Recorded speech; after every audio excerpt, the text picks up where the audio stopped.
The Brain is Kind of a Big Deal by Seluk.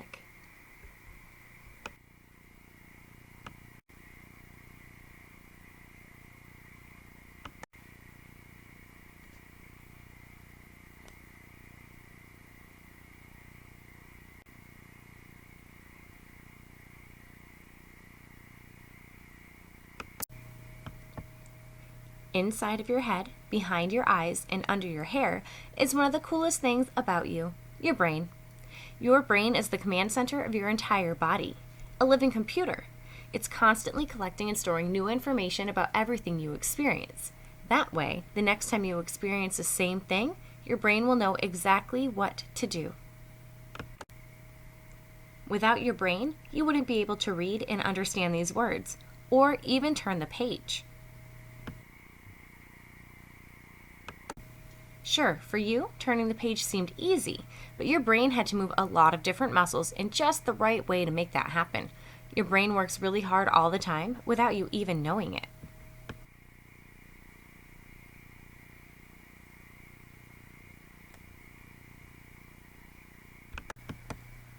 Within your brain are 5 sections called lobes. Each lobe does something a little different, but the parts all work together too. The brain is made up of billions of things called neurons. They talk to one another by sending messages through gaps called synapses. When your brain's neurons work together to help your body take action, you can do all kinds of complicated things.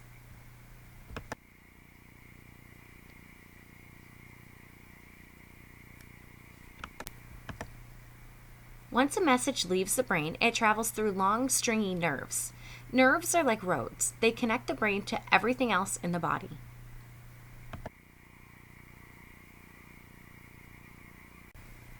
Your brain also uses nerves to get messages back from the rest of your body. If you get a paper cut or scrape your knee, a nerve will let your brain know very quickly.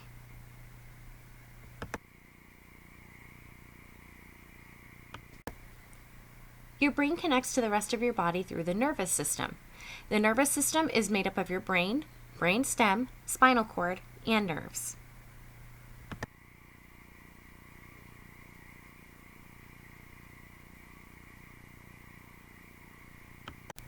Your brain makes your body do a lot of important things that keep you alive without you even thinking about it, like telling your heart to beat and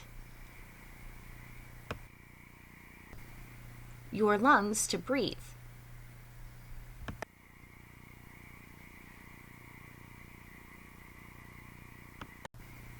Your brain tells you when you need to eat. Your stomach and gut send messages to your brain, and your brain decides when you're hungry or full.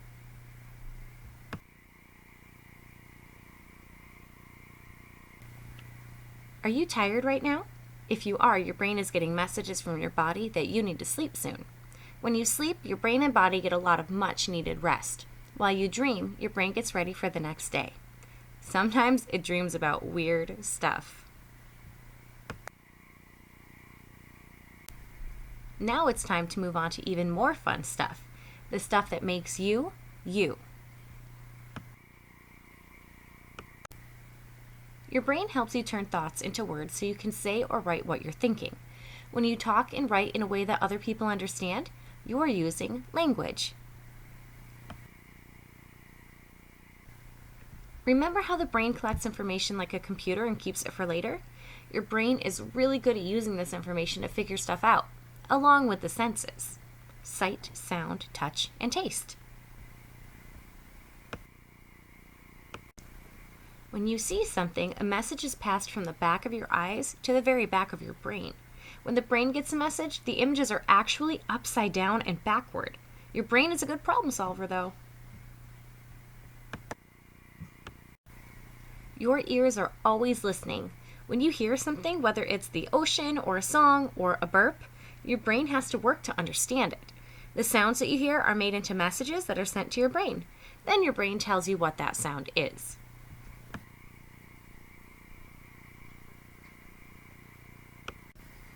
Anytime you feel with your sense of touch, like something soft or wet, messages are sent to your brain.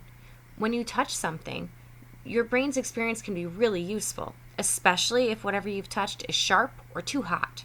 Then your brain can help you avoid it to keep you safe. When a smell enters your nose, a message is sent to your brain.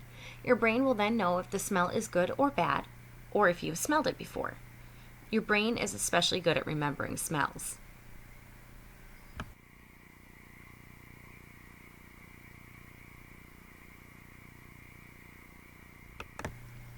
When you taste something, your brain gets messages about the different flavors from your tongue. Then your brain decides if it likes that taste or not. Your sense of taste has a lot to do with your sense of smell. Your brain uses your nose even more than your tongue to decide if something tastes good.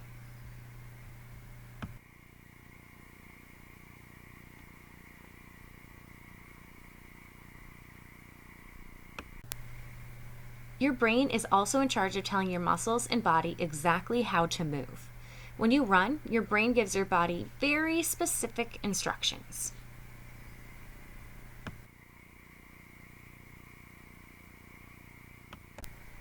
When you are in danger, your brain is firing messages all throughout your nervous system to make movements happen.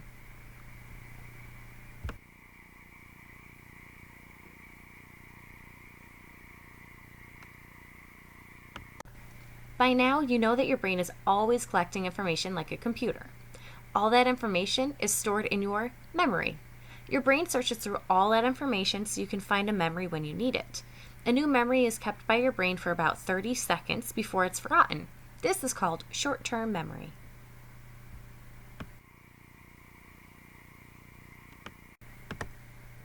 If you repeat something enough times, or if it's really important, that short-term memory could turn into long-term memory.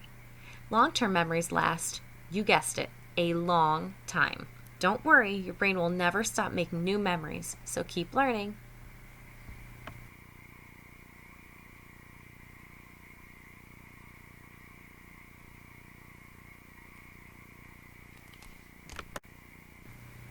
Something the brain is really, really good at is thinking. Thinking and thinking and thinking. Your brain is thinking about things pretty much all the time. You can imagine things and solve problems just by thinking about them. Every invention that people ever created, from rockets and medicine to toilets and pizza, came from thinking about ways to make things better.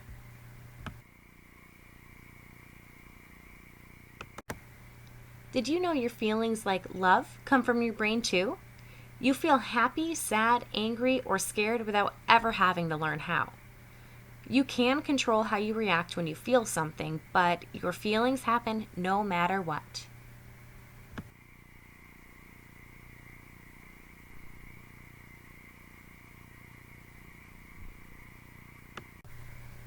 Your brain is pretty important. It helps you make sense of the world around you. It tells your heart to pump blood to the rest of your body and your lungs to breathe so you can stay alive. It moves your body and helps you talk, see, and hear. Your brain is in charge of all the thoughts, feelings, and memories that make you, you.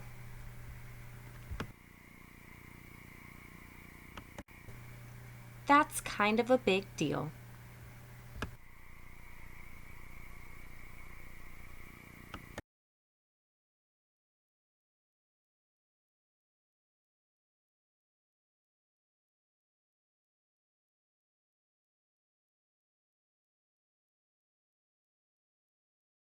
What I think dementia means is that somebody's brain doesn't work like it used to work like. Okay, so we read the book.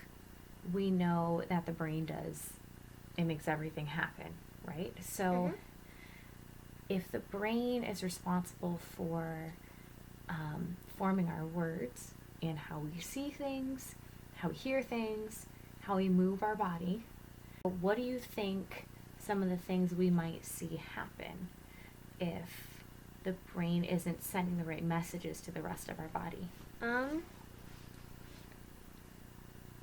They kind of have a little bit of a hard time talking. Okay. And they can't really move as fast and nimble as some younger kids can. Nimble, that's a good word. Yeah. And sometimes they can't really see properly, and their brain can't really, their brain can't really keep memories like it used to sometimes, and they can't really hear very well. The thing with dementia is because there's a bunch of different kinds of illnesses, they can all be a little different. So just because you know somebody with Alzheimer's disease, if you know somebody that has vascular dementia, they might have different things going on. So some of that might be like that for one person, but not for the other.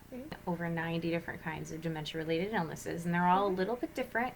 So dementia, we'll go back to, it's kind of a collection of symptoms that affect memory, behavior, and ability to do day-to-day things.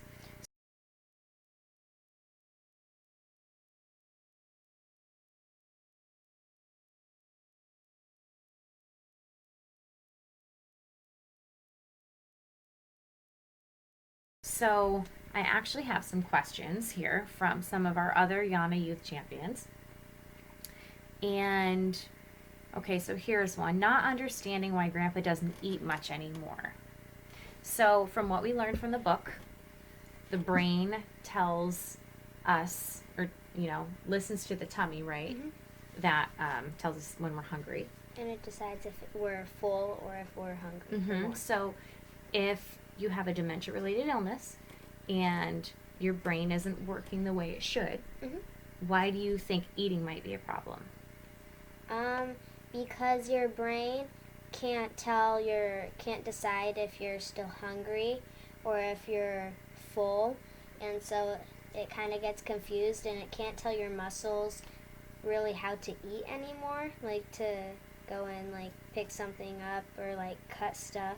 That's really, really good. So yes, all of the above, but a little bit, I'll go into a little bit more detail. So you're right. Sometimes your brain doesn't get the right signals, and the body and the brain aren't communicating correctly anymore. Sometimes because what's the first thing to go when somebody has dementia? What kind of memory? Long or short? Short. So the short term is stuff like that you've just done.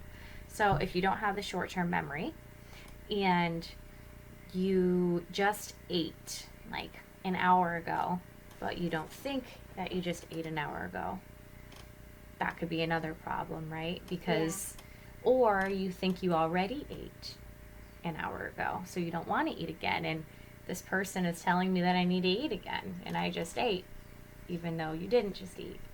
So the other thing about not being able to properly eat is that part of the collection of symptoms that talks about being able to do the daily tasks. So again, if our brain and our muscles aren't communicating right on how to move parts of our body, do you think eventually utilizing silverware would be a problem? Yeah. And if our brain and vision, our brain and our eyes, aren't communicating the right way, do you think there could be a problem seeing food? Yeah. Okay, so this stuff usually doesn't happen right away. Okay, and it's usually a gradual progression. However, it can happen pretty rapidly. So the thing about eating is as we get older naturally, our appetite decreases. It's just something that normally happens. But when that part of your brain isn't communicating with the right parts of your body anymore, you're just not going to have much of an appetite, especially if your tongue's not communicating with your brain and nothing tastes good. Yeah. Would you want to eat all the time? No. Yeah. As the progression starts happening, people might have a hard time moving their hands the right way with their silverware. They have a hard time figuring out how to grab, and then there's a lot of stuff involved, because remember we talked about in the very beginning of the book that sometimes even being able to turn a page, there's a lot involved. So let's think about what you have to do when you sit down and say you're eating spaghetti. Okay, so you have to think first of all that you're going to sit down, and then you have to look at your food and realize that you want to eat it if your brain is communicating with your body the right way. Then you have to your brain has to tell your arm to move, to reach out for the silverware, to open your hand, to grab the spoon, to pick up the food properly. And spaghetti is not easy to pick up, right? and then get it to your mouth. That's a lot of steps for somebody whose brain isn't communicating with their body very well. So we could see why that could be a little hard. Yeah. So there's a lot of different factors that would affect somebody not remembering to eat. Huh. Mhm. We need to remember that it's a disease, right? This is something, their brain is sick. They're not choosing to do this. They're not trying to be difficult. And sometimes that can be a really hard thing to understand. But just like your throat can get sick and your stomach can get sick, your brain can get sick, right?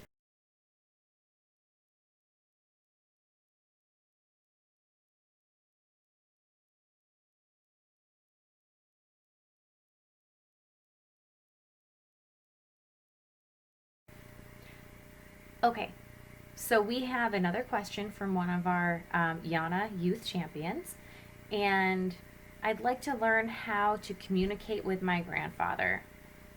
So,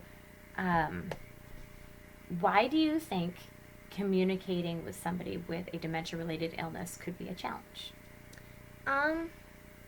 Well, because like they don't really remember if, like, say like you guys just talked about like how school is, like if you're a grandparent, like if you're a granddaughter or a grandson, and they asked you how school is, and then they ask you it again and again and a bunch of other times.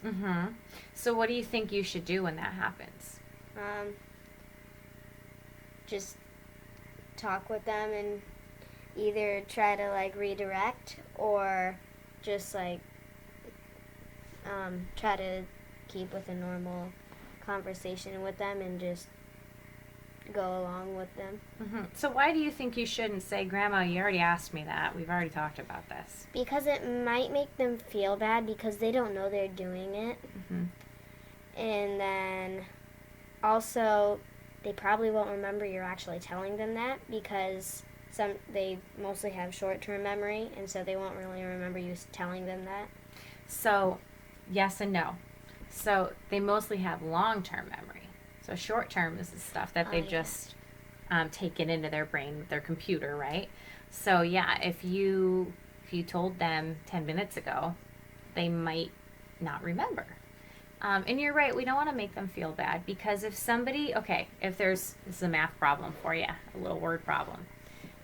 If there's two people and one person has a brain that's starting to not work properly, it's not firing off the way it should, but the other person has a perfectly good brain, who do you think is going to have to adjust how they're talking? The person who has a perfectly good brain. Because they have the ability to problem solve and figure out the situation, right? The other person whose brain is starting to fail them, they're doing the best they can, right? Yeah. So we don't want to put any extra stress on them. So we have to learn how to hang out with our loved one and communicate with them a little bit differently. And sometimes that means being really creative. So if they start talking about the same thing over and over again, we've already talked about how we can just join them in that conversation over and over again and be happy that we're at least with them. Or we can try to redirect. It can be something as simple as if you know that Grandma really liked doing this one specific thing, be like, hey, Grandma, tell me about that one time, right? And then maybe she'll do that. So we need to learn how to communicate differently with our loved one so we can both have a good time being together, right? And it's really easy to get frustrated because we want them to understand stuff, but we just need to understand that the logic part, usually the logic part, which is the left side of our brain, is the first thing to get affected by a dementia-related illness. And we don't know why, but that's just kind of how it always works. So the right side of our brain is where the rhythm is. And that's where music and dancing and that kind of stuff comes in really handy because music is pretty powerful, right? So you can listen to music that they know they liked when they were a teenager.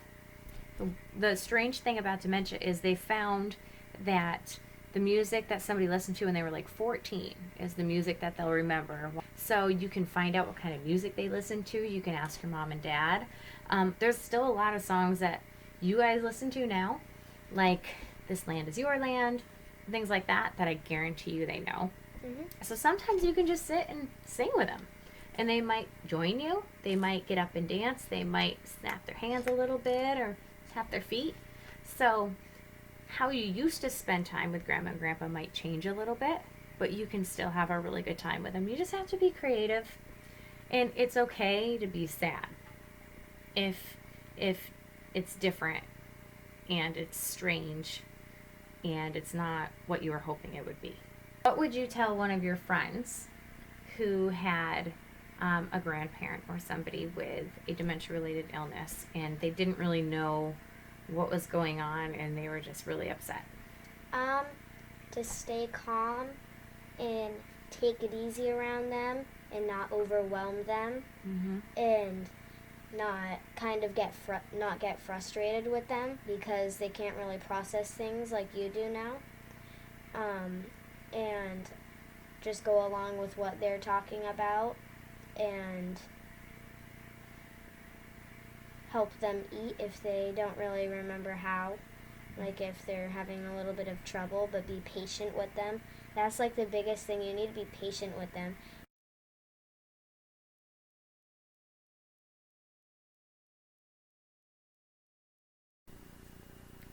Okay guys, we went over an awful lot. There's probably lots of questions, probably feeling some really big feelings right now. We would love to hear about them. And we want you to know that we are here to support you through this. That's what we do here at Dementia Support Northwest, even if you're not here in Bellingham, Washington. So let us know how we can help. Give us your questions, give us your feedback, share your stories with us, and go be champions for those that are affected by dementia. And we would love to hear what you learned from today. Yes. And we would That's very important. It is very important. And then we would also love to hear your story. Yeah, right. That's, yeah. Yeah. So Maya, do you know how people can share their stories and their questions with us? How? They can tell us. They can tell us. And there's a few different ways, and we're going to put that at the end of this video. But you can email them. You can email them to us. You can mail them to us at our office, or you can find us on Facebook. Yes. And it is the DSNW YANA Youth Champion. Became one. Become one. Yes, please. Join us. Yes. Become my family. All right. Thanks, Maya. Till next time. Bye. Go be champions. Bye-bye.